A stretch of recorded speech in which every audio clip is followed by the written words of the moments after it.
Shalom, saudara yang dikasihi Tuhan Yesus Kristus. Selamat malam, salam sejahtera buat saudara semua dimanapun saudara berada. Damai dan sukacita oleh Roh Kudus melimpah senantiasa dalam hati dan kehidupan saudara semua.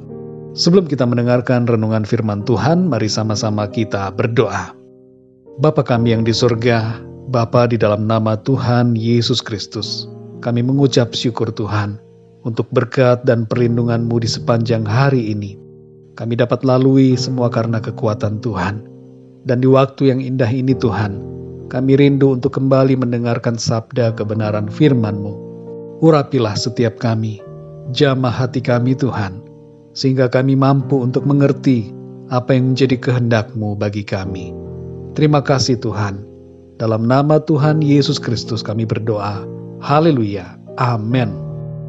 Saudara yang dikasih Tuhan, ayat renungan kita pada saat ini terdapat di dalam Mazmur 147 ayat yang kedua.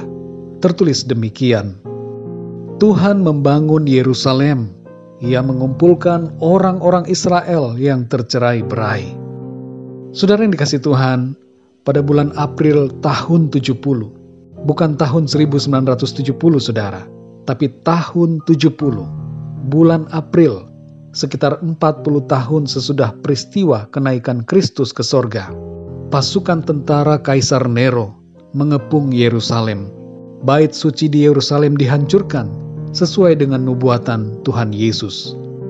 Sejak saat itu, bangsa Israel tercerai-berai dan dapat dikatakan bahwa eksistensi Israel sebagai sebuah bangsa di satu tempat sudah tidak ada lagi. Bangsa Israel ini sudah kehilangan tempatnya. Mereka terpencar ke berbagai penjuru bumi. Selama hampir 2000 tahun, tidak ada Israel di peta. Sedangkan bangsa-bangsa lainnya yang tertulis di dalam Alkitab tercantum di peta, seperti misalnya Mesir, Ethiopia, Syria, dan Italia. Tapi Israel tidak ada, saudara. Namun pada tahun 1948, Israel kembali muncul sebagai sebuah negara dan tercantum di peta dunia hingga sekarang ini. Hal ini bukanlah sebuah kebetulan, saudara, tapi merupakan penetapan dari Tuhan. Bayangkanlah, kalau kita membaca Mazmur 147 ayat yang kedua ini, dan eksistensi Israel di peta tidak ada. Apa yang ada dalam pikiran kita? Kemungkinan besar kita akan meragukan firman Tuhan. Dan kita juga akan meragukan kebenaran Alkitab. Tapi sungguh luar biasa Tuhan kita. Janji firman Tuhan tidak pernah berubah. Benarlah ayat ini yang mengatakan bahwa Tuhan membangun Yerusalem. Ia mengumpulkan orang-orang Israel yang tercerai-berai. Saudara yang dikasih Tuhan, mengapa eksistensi Israel menjadi penting? Karena pertama, keberadaan Israel menjadi bukti kebenaran janji firman Tuhan. Yang kedua, keberadaan Israel menjadi bukti kasih dan kesetiaan Tuhan. Dan yang ketiga, keberadaan Israel menjadi salah satu bukti kebenaran Alkitab. Meskipun bangsa Israel banyak yang menolak Tuhan Yesus, namun kita dapat melihat bahwa Tuhan tetap mengasihi dan menepati janjinya. Saudara yang dikasih Tuhan, apa makna dari hal ini bagi kita? Fakta dan kebenaran firman Tuhan ini memberikan pesan kepada kita semua bahwa pertama, janji Tuhan kepada kita pasti Ia genapi. Tuhan tidak akan melalaikan janji-janjinya kepada kita, baik mengenai janji pemeliharaan selama kita hidup di bumi ini, maupun janji keselamatan dan kehidupan yang kekal di dalam surga nanti. Yang kedua, saudara, kasih Tuhan tidak pernah berubah buat saudara dan saya.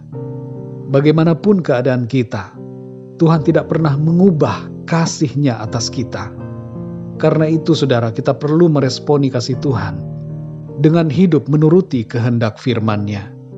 Jangan sampai kita menyia-nyiakan kasih Tuhan dan menolaknya, karena penolakan kita akan berakibat pada kebinasaan. Namun bila kita menyambut kasih karunia dari Tuhan, kita akan diselamatkan. Yang ketiga, saudara, Tuhan sanggup memulihkan keadaan kita. kuasa Tuhan mampu menolong dan membangun kita kembali. Meskipun nampaknya mustahil, tapi tidak ada yang mustahil bagi Tuhan. Kita dapat berharap kepada-Nya dan mengalami kuasa pertolongan Tuhan. Malam ini saudara, mari kita sadari dan pahami bahwa Tuhan sanggup dan sangat sanggup untuk memulihkan kita. Apa yang rusak, apa yang hilang, apa yang hancur dalam hidup kita, Tuhan dapat pulihkan kembali untuk kemuliaan nama-Nya dan untuk kebahagiaan kita. Tuhan mau saudara dan saya mengalami sukacita dan kebahagiaan yang dari Tuhan. Itu sebabnya saudara, Tuhan tidak pernah lalai dalam menepati janji-Nya. Ia setia karena Ia mengasihi saudara dan saya. Mari kita berdoa saudara. Bapa kami yang di sorga, Bapa di dalam nama Tuhan Yesus Kristus, kami mengucap syukur Tuhan untuk firman-Mu yang sungguh-sungguh Tuhan begitu luar biasa, menyadarkan kami, memberikan kami suatu pemahaman tentang kasih dan kesetiaan Tuhan. Betapa besar Tuhan kasih-Mu kepada kami manusia, dan betapa setia-Mu kepada janji-Mu yang sudah Engkau ucapkan. Kami dapat melihat ya Tuhan, bukti janji-Mu melalui keberadaan suatu bangsa yang dipilih oleh Engkau. Bangsa Israel yang sebenarnya adalah umat yang tegar tengkuk, tapi kesetiaan-Mu memelihara dan menjaga eksistensi mereka. Kami bersyukur ya Tuhan, lewat kebenaran ini kami menyadari bahwa janji-Mu Tuhan dalam hidup kami pasti akan digenapi. Dan kami menyadari bahwa kasih-Mu tidak pernah berubah bagi kami. Serta kami sadar ya Tuhan, bahwa Engkau sanggup memulihkan keadaan kami. Terima kasih Tuhan, buat kebenaran firman-Mu yang sungguh membawa sukacita bagi kami. Selalu ada harapan di dalam Engkau Tuhan. Kami tidak berjalan sendiri, karena ada Engkau bersama kami. Dan kami dapat berharap dan percaya kepada janji firman-Mu. Sebab janji-Mu murni dan firman-Mu ya dan amin pasti terjadi dalam hidup kami. Terima kasih Tuhan. Malam hari ini kembali kami akan beristirahat. Kami mohon berkat-Mu Tuhan dan perlindungan-Mu atas setiap kami. Berikanlah kami tidur yang nyenyak di sepanjang malam hari ini. Dan bangunkan kami kembali ya Tuhan, besok pagi dengan kekuatan yang baru dan tubuh yang sehat diberkati Tuhan, untuk kami pakai memuliakan nama-Mu Tuhan. Terima kasih ya Tuhan, segala pergumulan, masalah dan persoalan dalam hidup kami serahkan dan percayakan ke dalam tangan kasih-Mu. Dalam nama Tuhan Yesus Kristus, Tuhan dan Juru Selamat kami berdoa dan mengucap syukur. Haleluya. Amin.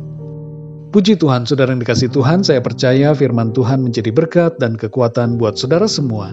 Dan Roh Kudus akan menolong saudara untuk lebih lagi memahami kebenaran firman Tuhan. Tuhan Yesus memberkati saudara semua. Selamat malam, selamat beristirahat, dan sampai jumpa dalam renungan yang berikutnya. Haleluya.